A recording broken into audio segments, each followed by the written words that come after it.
Hey, do me a favor. Can I get your autograph? Conversation. I also get very agitated. I just want your autograph. What is this, and how does it end? It will end wonderfully. More interesting people they look at. I don't. How does it feel knowing that I could not trust you less? That's horrible that you would live your life that way. I have this work, so one leg of mine. You bully me. I don't bully you. I'm very sweet to you. You're one of my favorite people. Why did you just cringed at the... You're mean. You're actively mean to me every time we do this show. I'm very nice to you every time. I'm so nice. We pushed your car in the snow that time. That's true. Yeah. See, would a mean person do that? Why'd you do No. this? Ladies and gentlemen, welcome to Night Train!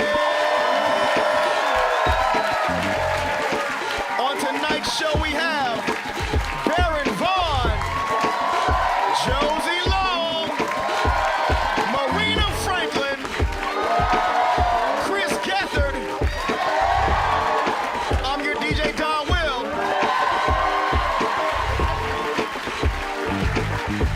I think we got it on the first try, so make even more noise for your host, Wyatt Cenac.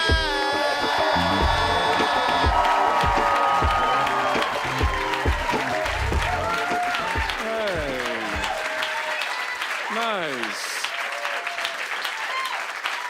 You all got my Evite. Thank you. Thanks so much for coming out. Thanks for coming out to the season premiere of season 2 of Night Train.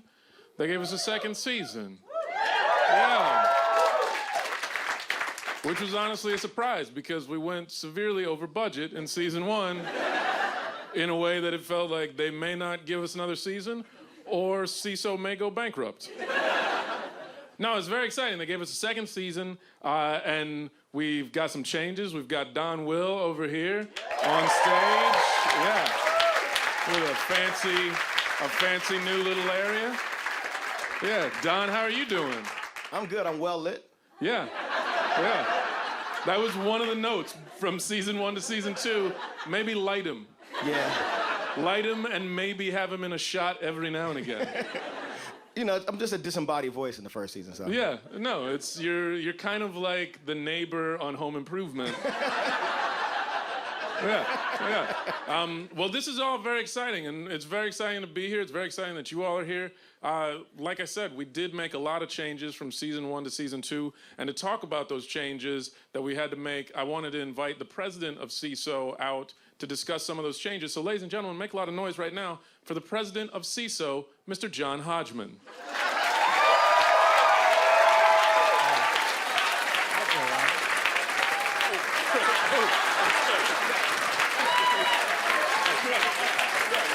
Good. Glad to be here. Yeah, that is a power handshake.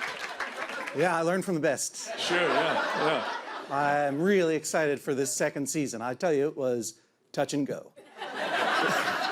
The season or Seeso? Well, Seeso itself was touch and go. That's how I became president. Oh, well. I bought it on eBay 2 months ago. Really? Yeah. Congratulations. Yeah, I wasn't even looking for it. Really? Yeah. You were just, looking for a wicker chair? And then it was like, oh, TV network. Now that I'm the president of Seeso, I can't tell you which streaming service I was looking to buy on eBay. Oh, okay. But I got this one. Oh, and congratulations. I'm very excited to be here. I mean, the first season was great. Well, thank you. But it caused almost irreparable damage to our bottom line. Sure. All right. Okay. So to make sure that the show stays on time, I have an interesting little motivator for you. We're going to go all right. Wizard of Oz style. That's 1 hour right there. That can't stay on stage the entire show. Oh, I was going to just stand here the whole time. No, you can't do that. Well then, all right. I thought comedians like to get an indication. Get a of when they sense should- of like, Yeah. oh, your time's running out? Your time is literally running down. Yeah, no, I don't think that would, I mean. All right, that's cool. No, I'm a cool exec. You know what I mean? Sure, yeah, no, and I appreciate. And I'm creative. Okay.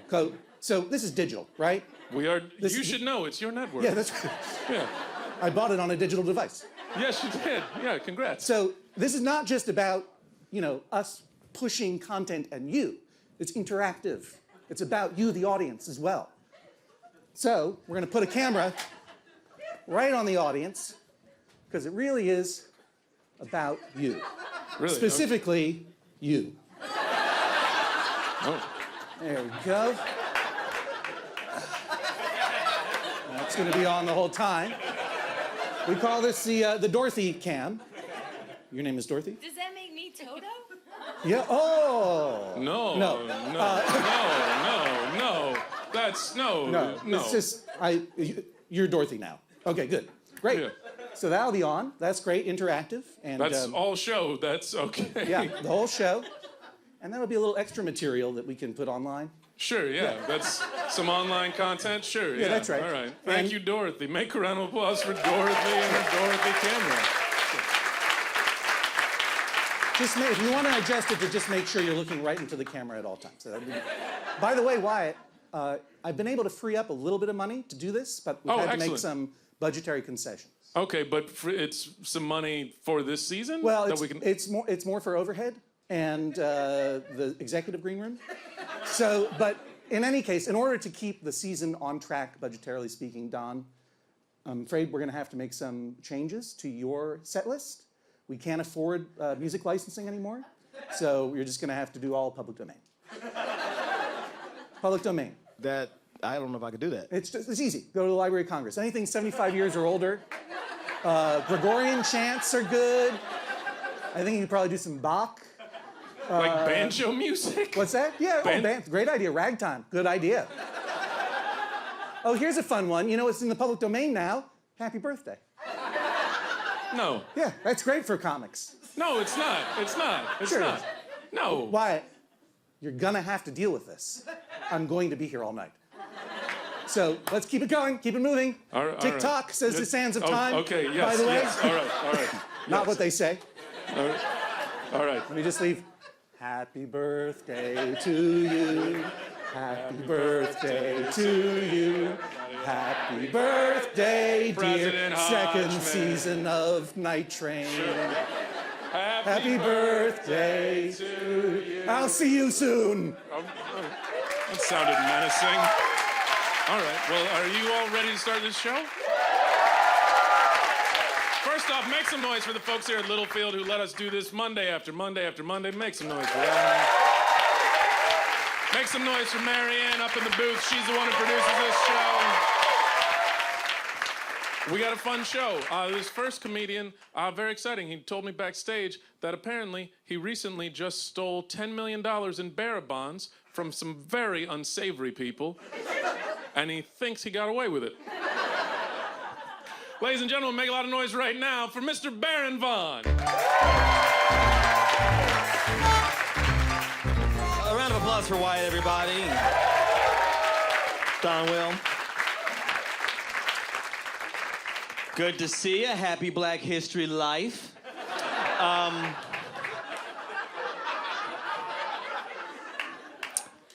I would ask you how you are, but I'm tired of people lying to me. Because everyone keeps saying that they're fine, and I know that what they really feel is, ah! So I'm just leaving it alone. Because it's a strange time, right? Very strange time. People are like, I don't know how we got to this place. I know exactly how we got to this place. Remember all those chain letters you didn't send? That is the reason. I'm learning about two things. That's what I'm going to learn about while this is all going on. I'm going to learn about the French Revolution, so I know where we're headed, and CrossFit, so I'll survive it when we get there. That's because I walk by a CrossFit, I'm always like, what war are they getting ready for? And now I'm like, oh, the endorphins make them psychic. Now I know. Because actually, this is something that happened. My stepfather, he went into a medically induced coma. And, we didn't get along, but when I heard that, I was like, why him? Why should he be the lucky bastard between the two of us? Because going into a coma right now sounds pretty great. Way better than the alternative, which would be coming out of a coma right now. That person's having a hard time. You know who's really scared? Someone that went into a coma January 2009 and is waking up January 2017. That person is not having a good time. Oh, what did I miss? Who's the president? Trump's the president. Okay, is this coma humor? You tell me coma jokes, like things I wouldn't possibly know. Nah, Trump's the president, that's real. But you can't worry about that right now. Your Instagram is blowing the fuck up.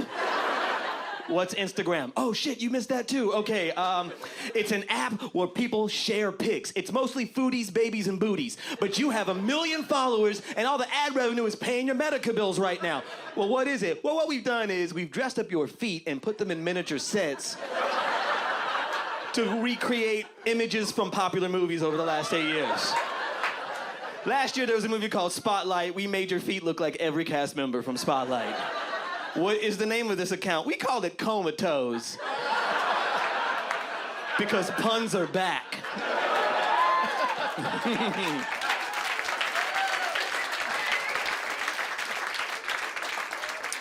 Went to a music festival recently, had a really good time because I found out I'm officially too old to be at a music festival.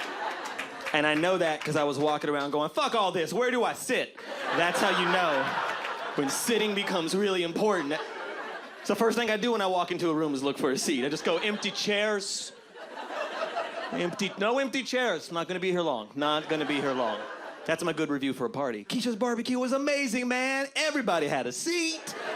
There was ribs. There was rest. And I was out of there at 9 p.m. My favorite thing about a music festival is the poster. The poster's my festival. I just look at it and go like, I'll look them up. Thank you, piece of paper. I like a music festival poster layout, just big recognizable band at the top, huge letters. And as the bands become more obscure, the letters become smaller and smaller, like a seeing eye test for how cool you are, which is just a hipster eye exam. Everybody and your daddy knows who this band is. You know more about music than we thought. You're officially young and also relevant. This band is so obscure, you're the only person at the show. The final level of cool, you know? So cool you're alone again.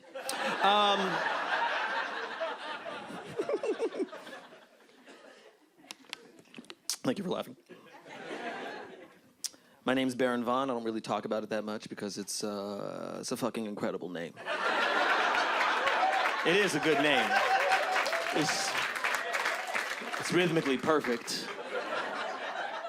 Like, I have the kind of name that makes you think I'll show up if you say it 3 times in the mirror on a Friday night. That's what my mom was thinking about rhythm. She wasn't thinking about history, you know, context. Baron Vaughn means nothing. Like, if you expected Baron Vaughn and I walked in, you'd be like, oh, Shyamalan twist. This is not what I was planning for. That's how I always thought people thought about me when, like, I was going out for job interviews. You know, people would see my name on a resume and be like, Baron Vaughn, oh my God, the king of lollipops is on his way, everybody. You know, if I heard if you smell like Mentos, he'll give you a fresh $2 bill. You never know which one, though, candy or a crisp Jefferson. You know what I'm talking about, Todd.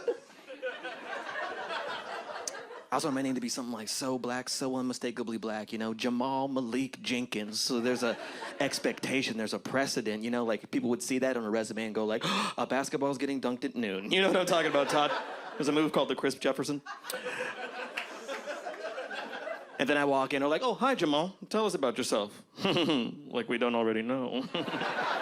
I'm like, oh, what should I tell you? Just tell me something surprising, something you were thinking about earlier today. Oh, well, actually, I was thinking about how pop lock breakdancing is very similar to the choreography of Bob Fosse. And also, speaking of theater, August Wilson is basically modern-day Shakespeare. And then they go, oh, I'm racist, I get it now. I had expectations and I prejudged. Prejudice, that's where that word came from. Oh, and I'm changing the world one Home Depot at a time.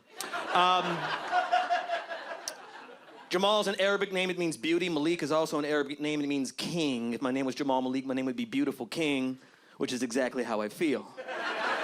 But those names have those meanings because of a 1,000-year-long game of telephone.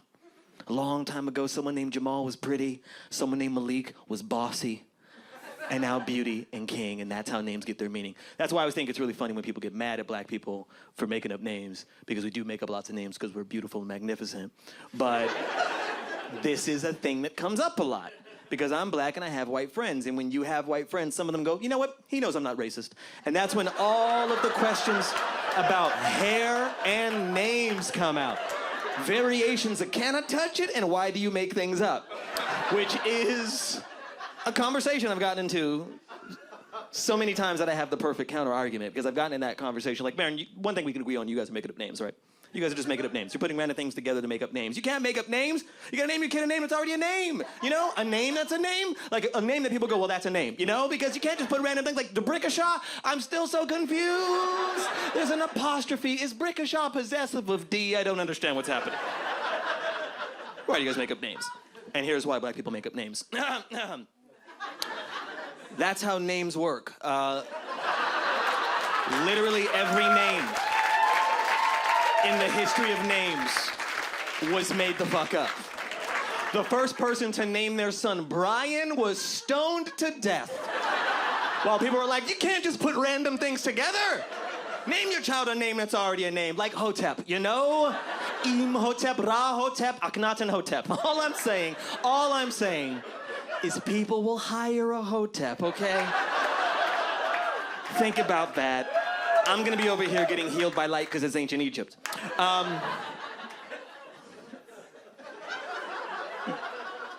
So I feel sorry for people who are not the first person to have their name, because really, do you want to be the 400 billionth Brian? Or the first Sneefaquist? Which is shit I made up right now. S-O''Neefaquist. And I made it up from nonsense. Because Brian is made up from nonsense. I looked it up. The other day, I looked it up. It comes from a word, a Celtic word, bray. It means a hill. So Bray-an, someone next to a hill. And then it became, they're on top of the hill. And then it became, well, they're at a higher position than I am.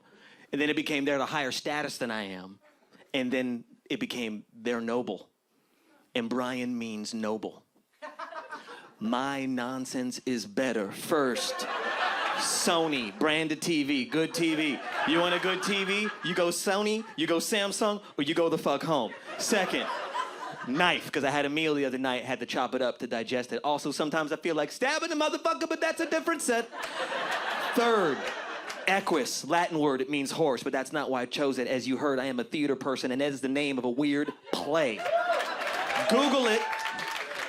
You might see Daniel Radcliffe naked if you're into that. He did it on Broadway a couple years ago. Nude scene, some photos were taken, and now Harry Potter and his wand all over the internet. And you can see a picture and go, oh shit, the wand does choose you. So Sony, knife, equus, Sneefaquist.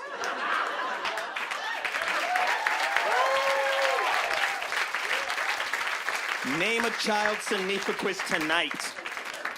And pass my story around, and I guarantee you it will mean something righteous and true in 1,000 years. Oh, he's named after, a TV, something you look at, chopping broccoli, and also a piece of theater.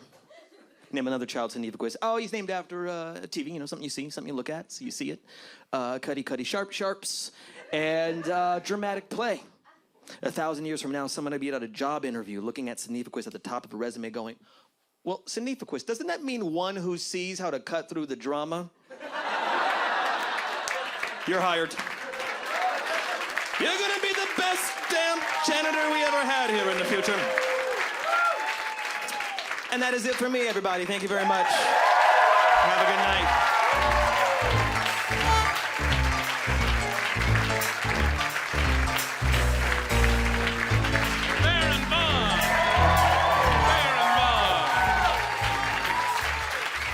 That's the music you got? That's all I could find. Wait, play it again?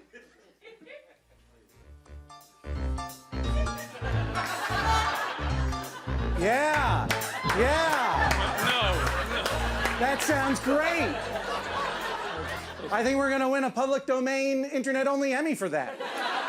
I don't think that's a thing. Yeah, no, I think it is. No. So how do you feel? It's going great, right? I think it's going great. It's okay, as long as you're happy. You're the president, so I want to make you happy. I'm beyond human emotion. All right. Well, That's But, frightening. another surprise. Oh, you're not done. I managed to get a little bit more money into the budget. Sure. By setting up some product placement. So Product placement in a stand-up comedy series. yeah, well, no, don't. It's not going to be for you. It's for the audience to hold up these signs. So when we cut to the audience, we'll have these signs for various Seeso shows. So here's "Take My Wife." That's a good one. Take one and pass it down. So You see B show here. You can let's put that one up there. Someone grab there. Hold so it they're the just right supposed side to up. hold that for the show? Yeah, like Wait, above their heads? well, or right in front of their faces. That's fine. But any lower, it's just not worth it, and we won't get the money.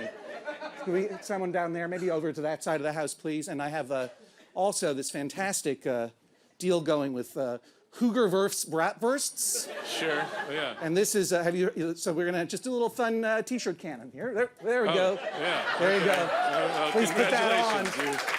You got a T-shirt. All right, Yeah. let's go. I keep it going, right? Sure, yeah. That's what you say at a comedy show. Let's keep it going. Right, yes, okay. I yeah. told you I'm a cool exec. Woo! Right, you're a cool exec. Your sign is just moving around like a collection plate that no one wants to put money into. Good work. Good work. They clearly stop moving its signs around. No, this is not a baseball game. Yeah, you guys, this could be a little distracting to the performers. So really just hold the sign in one place so that we can get a lot of good camera shots of it. Or you're gonna make them do this. All right, fine. Have fun. Yeah, just hold them still then. If you're gonna hold them still. But I guess we're getting more money, so that's a good thing. Well, we're really just making up for all the money you lost. It's not more so much as repaying an impossible to repay deficit. From season 1 or season 2? From season 1 and this show so far. I mean, you're part of the problem, man. Well, I might be part of the problem. I might be 50% of the problem, but that means I'm 50% of the solution. All right. Well, president of Seeso, John Hodgman, everyone. We have more show. We've got more show. You guys ready for more show? You got more public domain music? I got a few jams on deck. All right. I don't think that's true, but we'll see. Think and believe it, you know? Yeah. Gotta buy it. All right. Yeah. Yeah. Let's all travel back 75 years. All right. Very excited for this next comedian. She is originally from Kansas City, Missouri. She is the pride of Kansas City.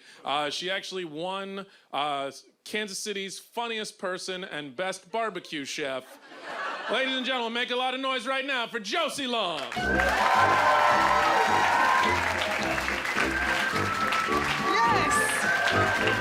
Hello! The best barbecue chef in Kansas City. She was born and raised. Born and raised in Kansas City, which isn't in Kansas.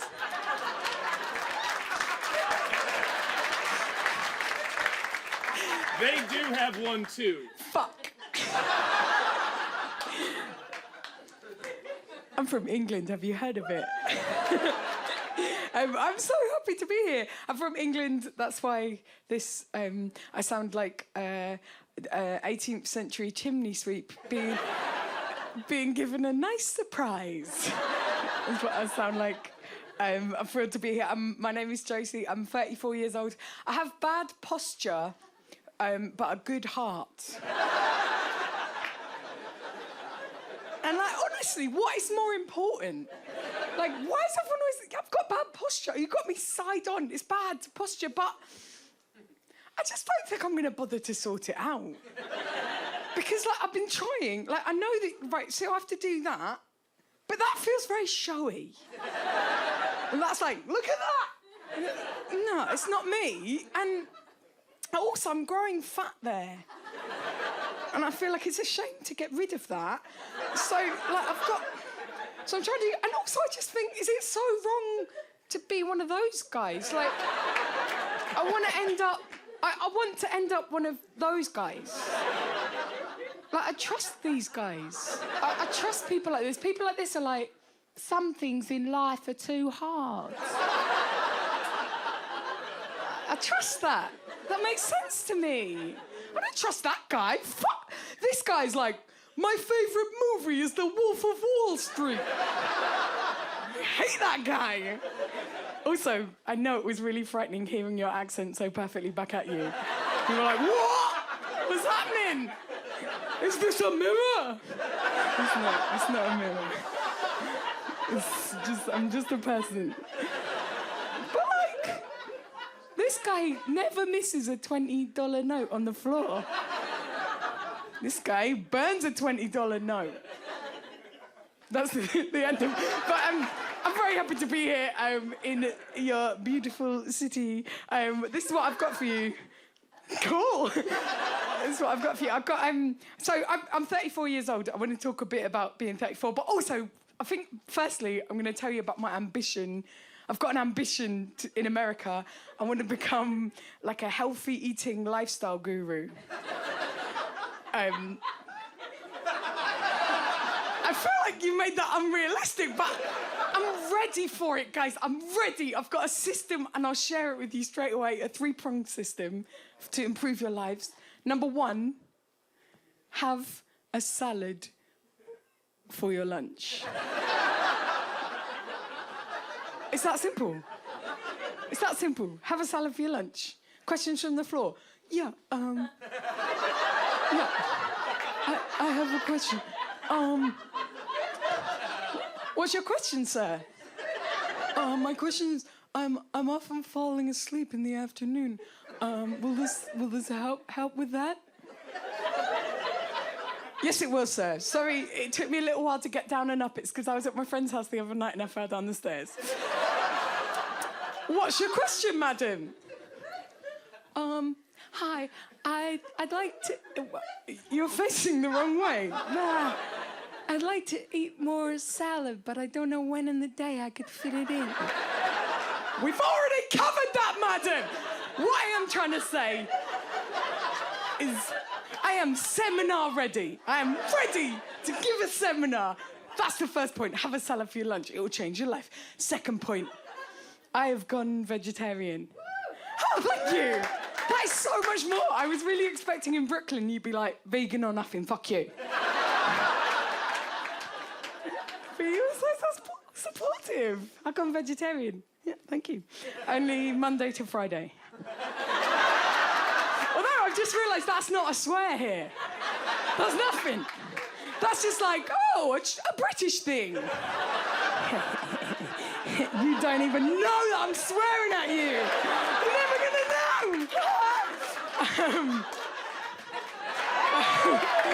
Wow, okay. So yeah, I've gone vegetarian Monday to Friday. I suggest you do it. It's great, right? All of the sanctimony, none of the effort. Monday to Friday, I'm like, I'm a vegetarian because I care about the environment. And then Saturday and Sunday, I'm like, blood sausage, blood sausage, blood sausage. That's how shocking it is.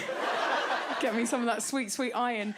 If you do it, I've got a catchphrase for you, and the catchphrase is, veggie in the streets, steak in bed. You can use that whenever you like. Thank you. Third prong of the system. Now, third prong of the system, this really is the most important part of the system. I'm going to pitch it at women. It is not exclusively for women, but I will pitch it at women. Women!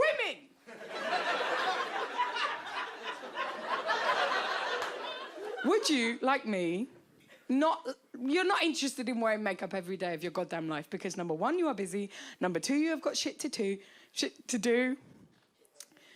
A shit tattoo. I feel like I recovered that. You did. Number 1, you are busy. Number 2, you have body art.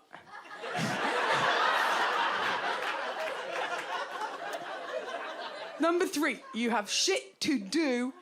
And number 4, on a regular basis, you want to do this.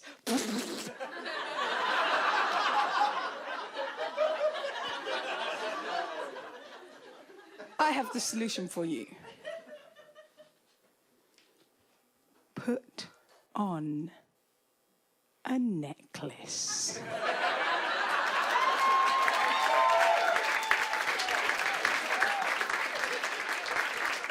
seriously, it's changed my life. Like, I feel like some of you aren't convinced. And I get it, but I will prove it to you right now. Right, I'm going to prove it to you straight away, okay? Oh, yeah. Also, you didn't need to do it. I was going to do it. Like, that was harsh, because that was genuinely like, fuck. So, please. They put makeup on me to make me look nice. But exactly. Look at that tired woman in her... What?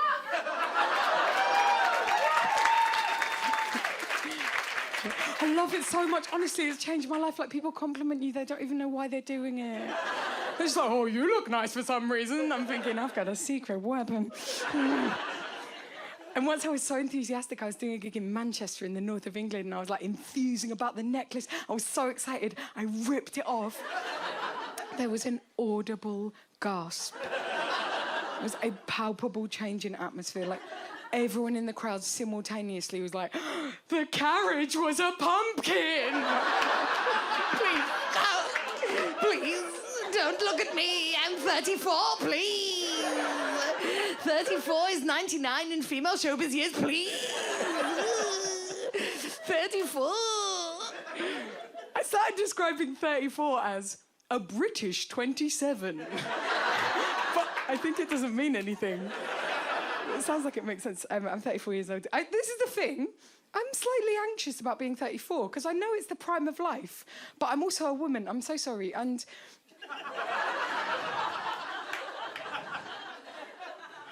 it really is a new political era, isn't it?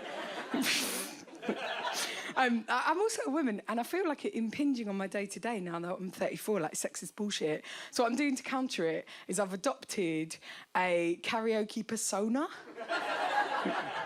And the karaoke persona is like, I'm like a fun mum with no kids.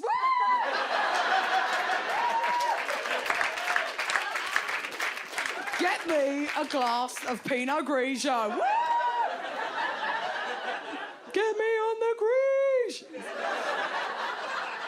That's my catchphrase. So I'm like, get me on the Grigio. Like, who's on the Grigio? I'm like, she's on the Grigio. Like, Grigio. You'll pick it up.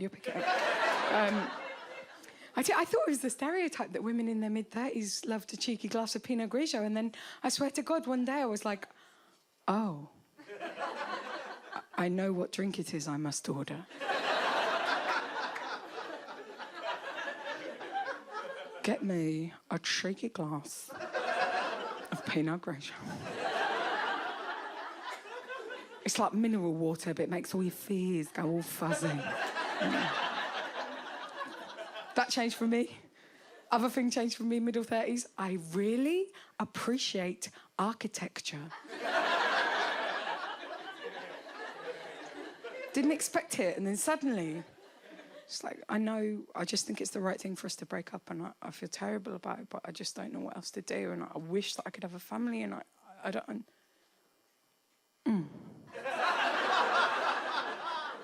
What is that, Art Deco? Is that... What? Okay.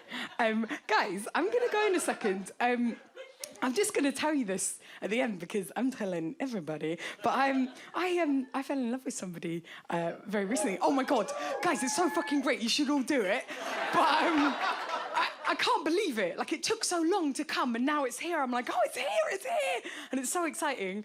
And also, I don't really think I'm being smug about it. Like, I've really dated some absolute dickheads, but like, I'm really in love with that. I just feel like this certainty, like this like lovely security in my stomach. And I was talking to an old lady in London about it, and she said, oh, it's like you've eaten a lovely big baked potato. You know? That is how charming England is. That's what I want you to think about. Anyway, thank you for having me. You've been a real pleasure. Thank you.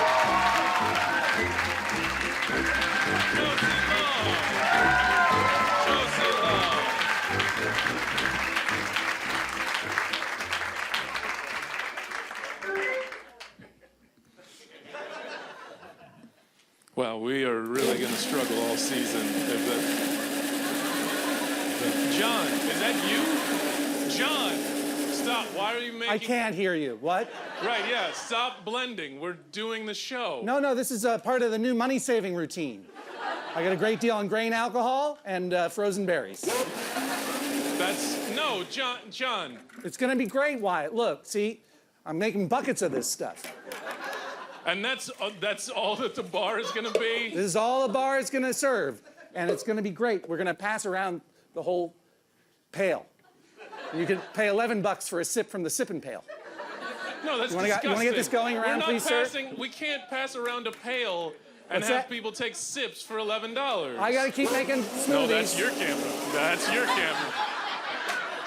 Sorry, I was just trying to help you out. The Dorothy camera, it was moving, and I fixed it. So I feel like if I fixed that one for you, maybe we could not blend Wait a during minute, the show. 1 second, please, Wyatt. Dorothy, what the hell? You have one job, Dorothy. All right, we're gonna keep the show moving. You've still got your job. We've got more show. Are you ready for more show? You got more music? I got what I could find. All right. Very excited to have this next performer here. She is great. She told me backstage, she's a trained assassin who was hired by some shady individuals to help recover $10 million in bearer bonds that was stolen from them. I wonder if she'll find it. Ladies and gentlemen, make a lot of noise right now for Marina Franklin.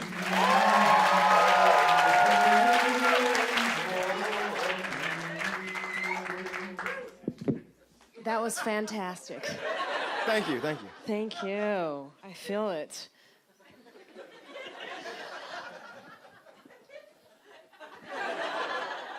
So I have lost a lot of weight recently. Thank you. There's 4 that cared. No, it's okay, because this is a real New York crowd. You know, some of you are just staring at me like, keep going. Like, what do you want us to care for? But I have lost weight because I am out of a relationship, and that is pretty much how I do it. Okay? When I'm not with you, I look amazing. Not when I'm with you. Why? I got you. Like, if I'm in a relationship with you and you see me doing air squats and sit-ups, it's over. I'm about to leave your ass, because that is not for you. It's not for you. It's for the next victim, the one I really want. And when he falls in love with the thin version of who I am, I'm gonna eat. Oh, you don't understand. I'm very hungry right now. And I'm gonna get so fat on this next guy. Oh, I'm gonna get fucking huge. Oh, I'm gonna get that kind of fat like when it's cold outside, I don't need a coat. Because I'm the coat. That kind of, you know, the kind of fat, like if they ever have to move me, they have to think about it. Like, do you have her? Because I don't. That type of panic sets in. And then I'm gonna sit on that man. I'm gonna sit on him with my fat ass. And I'm just gonna watch him struggle. And I'm gonna tell him, you ain't going nowhere. And that's how I keep him. Oh, thank you. See, women always laugh at this. The men fade out. Because some of them are like, that happened to me. Okay? And that shit ain't funny. I mean, today I'm free, but what a journey. Out from under her fat ass. Fat ass. So it's being single, that's what I talk about. Dating, relationships, that's me. That's what I do. I don't think I'm into making a man happy. Oh, okay. There's some soft claps like, me either. That's just not my shit, okay? Like, something about seeing a man smile just makes me angry. It's like, is that joy? Oh, there'll be no joy in this relationship. I had one guy that smiled a lot. He couldn't help it. That was his face. That's what it did. This is New York City. That can get you killed. Just walking around happy. Like I told him, I said, you need a street face. Like, where's your street face? He's like, this is it. I was like, yeah, we're gonna die. On the subway car, late at night, he's just smiling. This crazy man gets on the subway car, looks right at him, he's like, I'm gonna knock you the fuck out. My boyfriend, he's still smiling. He's like, we should move to the next car. I was like, nah, I wanna see what happens. I think you can learn from this. This could be your lesson. Yeah, dating, that's what I talk about. Politics I don't do because I get too angry about it. And I feel some guilt too, like I haven't marched, I need to do that. I'm waiting for the summer. I'm just more of a seasonal protester, if you know what I'm saying. It's gotta be warm out there. I mean, the most I've done was I yelled at a white man standing too close to me at the grocery store. And that was because he could see my debit card number. And I just looked at him and I was like, no peace, no justice. He's like, huh? I was like, you know what I'm talking about. See, I fit in my schedule. Yeah, dating, that's it. I've dated a lot of white guys. I date white guys, that's something we're doing. You know, when the economy is bad. I am strategic with my shit. I'm going back. I think the economy's gonna get better, let's hope. And bring it back to the community. Help some young brothers out. So, 2 whites ago, this guy dated. 2 whites ago. Just want you to know where I'm at in this. He was the whitest guy I'd ever dated. Never been around black people his whole life. That happens. We're not everywhere. We're not. That was one lonely sister back there going, thank you for saying it, because we're not everywhere. I ask, are we here? Nothing comes back. I did a show one time, we weren't at that show. So I asked that question, are there black people here? And this woman's answer was great. Oh.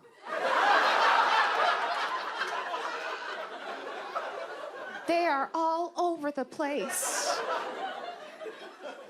And that is not how you answer that question. All over the place? It's like she was talking about an infestation. And then she pointed, she's like, look, there's one.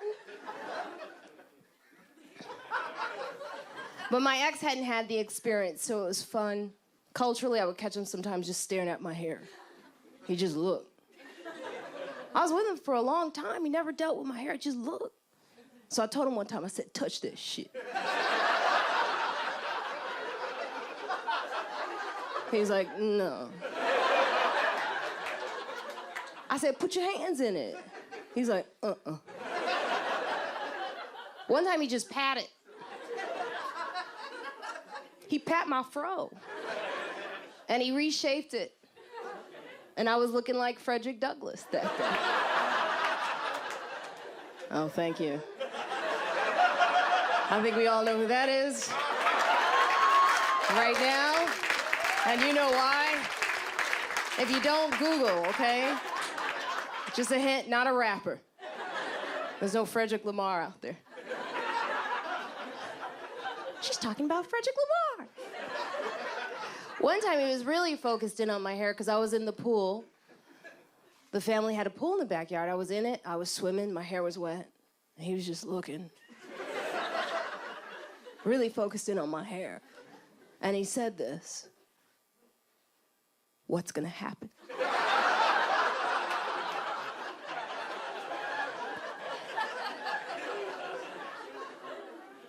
Oh shit, it's still dry.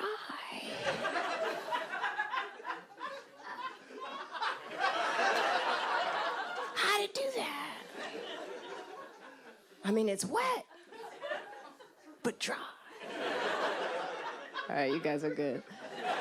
See, a lot of you, some of you are just sitting there like, oh, that's just information. I see one of you just looking like, no, keep going. We don't know your shit. We're not everywhere. I live in Harlem, New York. Harlem has changed. You guys can go.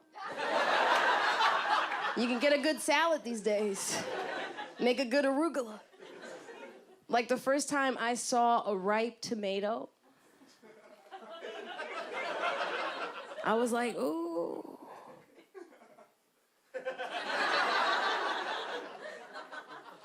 They coming.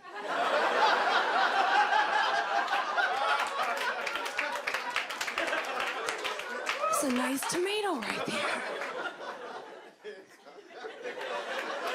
They are coming. I had a white girl come to my door and complain about my music being too loud. I got pissed off. I was like, this is a black neighborhood. That's what we do. Okay, we play our music loud. You don't like it? Get out. It was messed up. Because I was playing Simon and Garfunkel.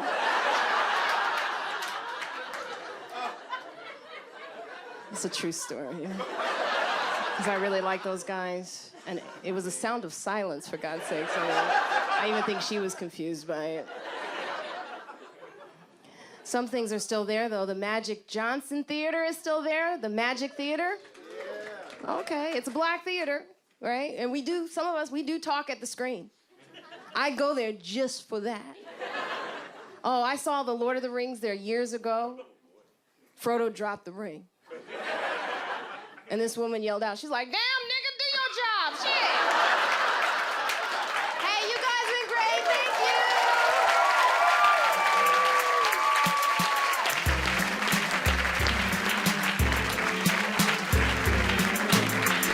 Marina Franklin, everyone. Marina Franklin. That's better, man. Yeah. Now, Don, I thought we had a conversation about this. No intellectual property, no new music. It's not new music. Well, I just made it right now, so it's new because of that. What? I don't understand. What'd you do? So I took the public domain song, Right, yeah. chopped it up, and put a beat on it. Mm-hmm. Wait, can you play a little bit of what you did?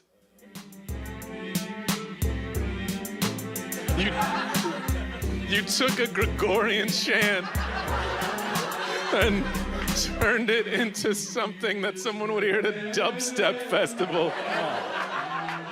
That's very impressive, Don. You're saying me you took some old music and smashed it together to create something new? Yeah.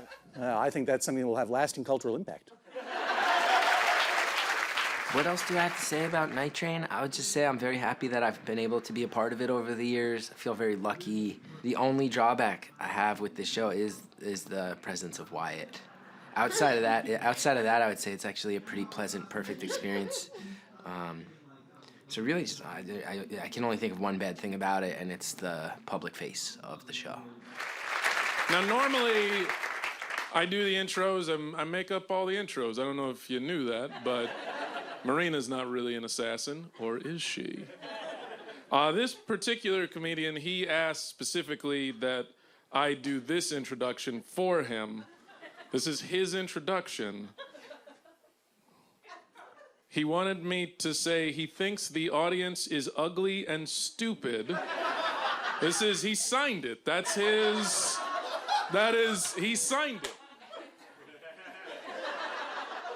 I don't know why he wanted to do that. But he thinks the audience is ugly and stupid.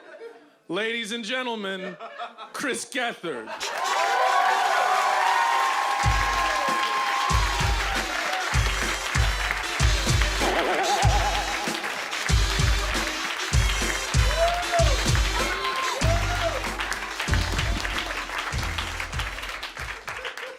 Wyatt came up to me backstage and said, "Can I have your autograph?" And I said, "This seems very unlikely." I don't know what you're talking about. For years, I've done this show many times over the years, and I can say, Wyatt, charming, undoubtedly, talented, unquestionably, mean inside. A mean human being. That was one of the kinder intros he's ever given me at Night Train. He has introed me by saying, "Our next performer is not funny, Chris Gethard." He's a mean person. That's what you asked for. You're a mean person. I thought you wanted my autograph. This was your note. You're saying that I would ask for your autograph, then write down the audience is ugly and stupid. Misspell stupid. and try to pass it off as something you wanted me to say? Yeah, you're telling me this audience is gonna believe that the way I write notes is I sign them at the top. I sign them at the top and then write the message that I'm trying to get across. Look, that's how you learn to write notes, man. Maybe you're still doing it like when you were in elementary school where you write your name at the top of the paper and then you write the quote. Every other context outside of this show, you and I get along great. I think we get along great right now. You are so mean to me in the context of this show. I think we get along wonderfully. Do you want a hug? I do. I just have a terrible feeling. This is true. This is very true. Before the show, they brought us out here. They said, we just want you to see the stage set up, all these things. Because the DJ booth's on stage, monitor, this and that. And I was standing up here talking to someone, and Wyatt tried to push me off the stage. That is true. He did it twice. It's not that far of a drop. In my defense. It made me very jittery. It made me feel unsafe. In Brooklyn, I think everyone's a fan of safe spaces. This feels like an unsafe space. I am the only white male on this show. This feels like an unsafe space for me. Congrats. You got one. Yeah. Finally. Finally, you can learn some empathy. A trait I'm notoriously not known for. Yeah. Well, all right. Ladies and gentlemen, Chris Gethard.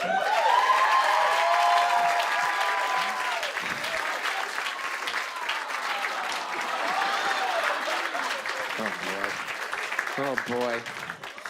Oh boy. Thank you guys for having me. Thank you. It is, it's weird. Wyatt has completely chosen to have this like big brother bullying relationship that I understand is born out of the fact that comedians don't know how to express affection except through being mean to each other. At the same time, I had no say in whether or not that would be the context of our relationship. So it's a little and also, I'm not feeling confident as it is already. I wore this sweater because I knew we were taping this, and I thought this sweater looked nice.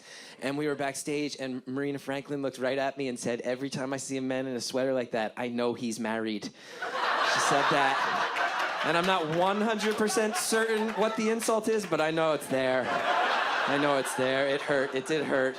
And then I was trying to defend the sweater, and she said, it's not your fault. And then I said, but I chose to put it on, and she just smiled. And it didn't feel good. It didn't feel good.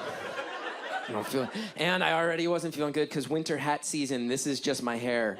This is my hair. And my hair's already not great. And this is my hair in the winter when I have to wear hats. Yesterday I did a show, and I was leaving to do the show.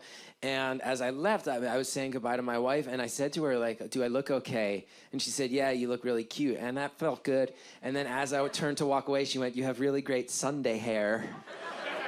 And I didn't like that.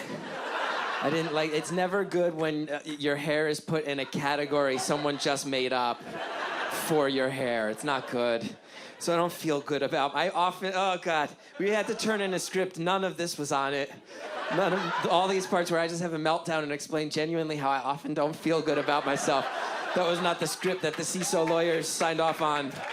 I had bits. I turned in a script that had bits and jokes, and instead I'm just having a meltdown. My whole fucking career has just been an onstage meltdown. That's what people like about me, is that I just fail and complain publicly for years now about all sorts of things. That's why I was trying to help you. I'm so scared all the time. My defining emotion is fear. Oh God. I'm not cool. I've never felt cool. I've never been cool. Like, this is me at my, me right now at age 36 in this sweater. Like, this is the coolest I've ever been. This is my coolest. It's funny, as someone who historically has never felt cool, I realized there's one benefit to that. Because I think about this, as you can tell. I've thought about this, and I was thinking about that. Like, I've never been cool, and then it made me realize, though, like, I wonder if I can pinpoint the coolest moment that I've ever had. Like, I wonder if that's possible for me. And I sat down and thought about it, and it actually came to me very quickly. It did. The coolest moment of my life, the coolest I've ever been, the coolest I ever will be. It happened in high school, which I'm as shocked as you are. But it did. I was home one night. It was me and my mom and my dad, and we were eating dinner, and super cool. And we're eating dinner, and they say, hey, like, we're going out, and we're going to be home late, so be cool about it, and, you know, do your homework, get to bed at a normal time, all that stuff. Now, my parents never, ever went out. My mother is generally afraid of the world, and my father is a complete workaholic. Like, they never went out. It didn't happen, let alone in the middle of the week. So I said, where are you going? And they said to me, we're going to go to the New Jersey Performing Arts Center, a.k.a. the NJ-PAC down in Newark, and we're going to see Bill Cosby do comedy. I need to just remind you guys, this was in 1997. My parents were not giving their money and support to current day Bill Cosby. They were not. It was a different era. Hannibal had not informed us yet. It hadn't all gone down. At this point, he was still just Theo's dad. He was the pudding man. Like, that's who he was still. And I've thought about it. I've thought about changing it. I have, because this always happens. It always flattens out the room. And I've thought I could just make it some other iconic comedian who was going in the 90s. But then I'm like, you know what? No, fuck it. It's Night Train and it's Seeso. And Seeso deserves the truth, man. Like, I'm not going to hide it. My parents were going to see Bill Cosby, and that's just a fact. It's just a fact of what happened. So they say that. We're going out. We're going to go see Cosby do stand-up at the NJ-PAC, go to bed, normal time, this and that. They leave. I immediately pick up the phone, and I call John. Now, John was a very, very important person in my high school life. He was my kid with man head, who I'm sure other people in here had a kid with man head during high school. I can sense some confusion. Maybe you called it something different. You have to have a kid with man head in high school. This is the kid who has the body of a 16-year-old boy, but inexplicably the head of a 45-year-old man.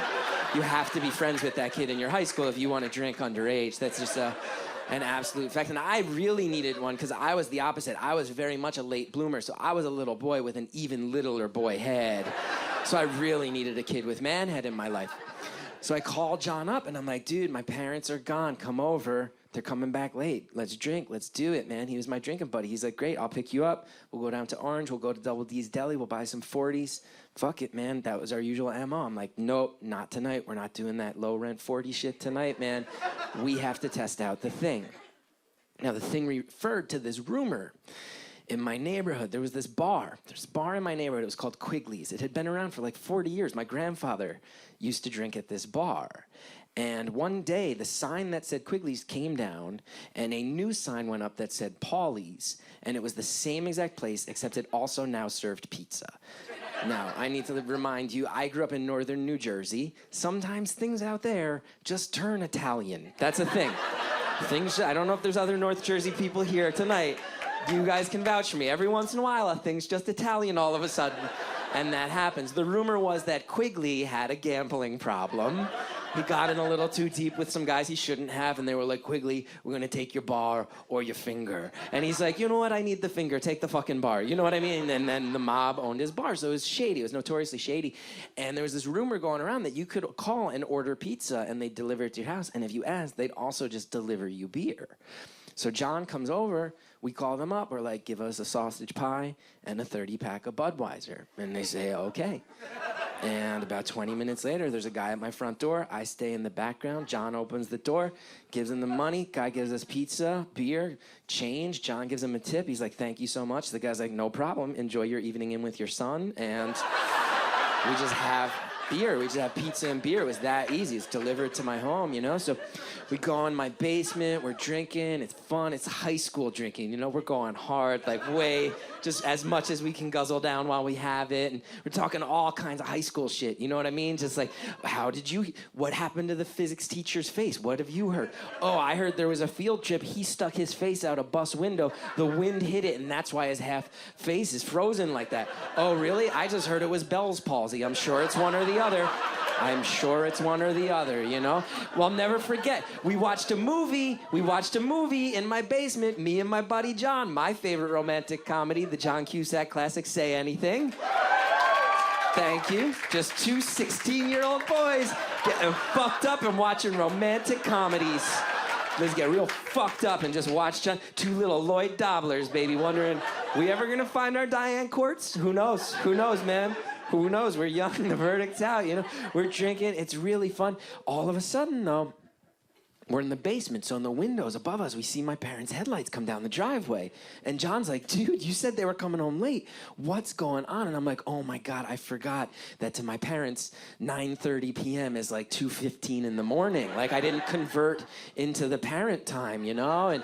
And we're fucked up. I mean, I'm a little guy, and I've had like 6 beers on my own. John's big. He's a lineman on our football team. He has had a whole bunch. And we're trying to clean up these cans. There's this end table at the end of the couch I'm sitting on. It's got these doors that open, and we're throwing all the empty cans in there. We hear my parents come through the back door. They're walking around above us. We're throwing all these cans. We're trying to be quiet about it. John spills an entire beer, of course, on the fucking carpet. Of course it's carpet. We're like, oh shit. We hear my mom's little 5'2" Irish lady steps go up the stairs towards her bedroom. We're like, okay, maybe they think I'm already asleep. They'll go to bed. John sneaks out. No problem. We hear my dad's 6'2" workaholic stomps above our heads. He walks past the basement door. We're still throwing these cans. He turns around. We're like, fuck, we're throwing cans. He opens the basement door. We're like, oh God, here we go. We're still cleaning up the cans. My dad's coming down the steps. I see his feet. We are throwing cans. I see my father's knees. I see my father's waist. We are throwing cans. I see my father's chest. John takes a pillow, throws it on top of the beer that he spilled. We're still throwing cans. My father's chin breaks the surface. I throw the last can. I slam that door shut, drop onto this couch. John drops onto that couch just as my dad turns the corner. And as soon as he sees John, he goes, John, I didn't know you were coming over tonight. And without any hesitation, John goes, well, I'm here, Mr. Gethard, so whatever. And I'm like, John, you have to fucking calm down. Cool out, man. You have to calm down. You have to play it much cooler than that, you know? So he's looking at me, and then he's looking at John, and my dad goes, you guys have got to go see the Cos, man. You gotta see Cosby in action. It was fucking incredible. He went like 2.5 hours. It felt like 45 minutes. You could tell he was making so much of it up off the top of his head. He's there 2 more nights. If there are tickets, trust me, go see the Cos. And John goes, I don't care. I'll see the Cos, Mr. And I'm like, John, stop. Just stop fucking talking. And this goes on for a few minutes where my dad is just kind of ranting about how amazing it was to see Cosby do stand-up in person. And he goes to walk away. You know, we're just like drunkenly nodding along. He goes to walk away. He gets to the bottom of the steps, and he does a double take, and he looks right at the thing that we'd been throwing the cans in. And he looks at me and goes, Chris, what are those beers? And I go, what beers? And he stares right at it. I look out the periphery of my vision. I realize when I slammed the door shut, it bounced open like that much. And he's looking right at that crack. So I'm like, what beers? And he looks right at the crack. He goes, it's Budweiser, man. It's like the most distinctive label in the history of American branding. Like, those are, what are these Budweiser cans? What are those beers? So when he says that, I know I'm caught. Done. I mean, they are there. They exist. He can see them. I'm caught. So I know I have exactly 2 options. Option 1 is apologize immediately, start groveling. Maybe he'll take some mercy on me if I just come out of the gate that way. Or option 2, try to say something cool in front of my friend. And as soon as I realize those are my options, I'm like, we're going 2 on this one. Going 2 on this one. So my dad says, what are those beers? And I stand up off the couch, look my father right in the eye, and I go, oh, those beers? Those are the beers that me and this guy been drinking all night long. Now, here's how I know that that's the coolest moment I've ever had. And the coolest moment I have ever had. I mentioned my father was a workaholic. Totally true. He was a constantly overworked, exhausted man. He was often very angry and did not take much to set him off. I said that to him. He looks me right in the eye and he goes, well, all right. And he walks up the stairs. You guys, my name's Chris Gethard. Thank you so much. Thanks for having me on Night Train. What a great show. Thank you. Have a good night.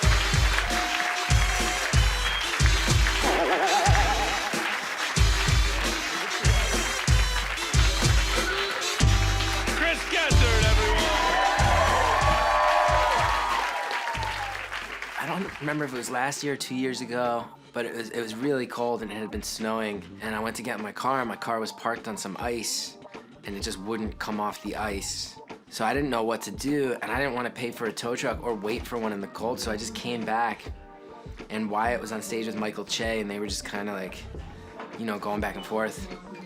Not like a set act, so I didn't feel too bad interrupting it. So just kind of wandered back on stage, and Wyatt could tell something was genuinely wrong, and I was like, look, this is really embarrassing, but if there's anybody who's willing to help me push my car off some ice, it would be a big help. And Wyatt, anything where I seem weak or vulnerable, I think Wyatt's a big fan of that. So he actually asked the entire crowd to leave. So it was probably close to 200 people pushed my car off the ice. I think he very much saw that I was humiliated and ashamed, and he wanted everyone to participate in that. I don't think for Wyatt it was this moment of like, hey, a community came together and helped you. I think it was more, you look so beat up by this, that's making me happy. I want to elevate that and make sure everyone sees it. I really firmly believe that. He didn't have any good intentions.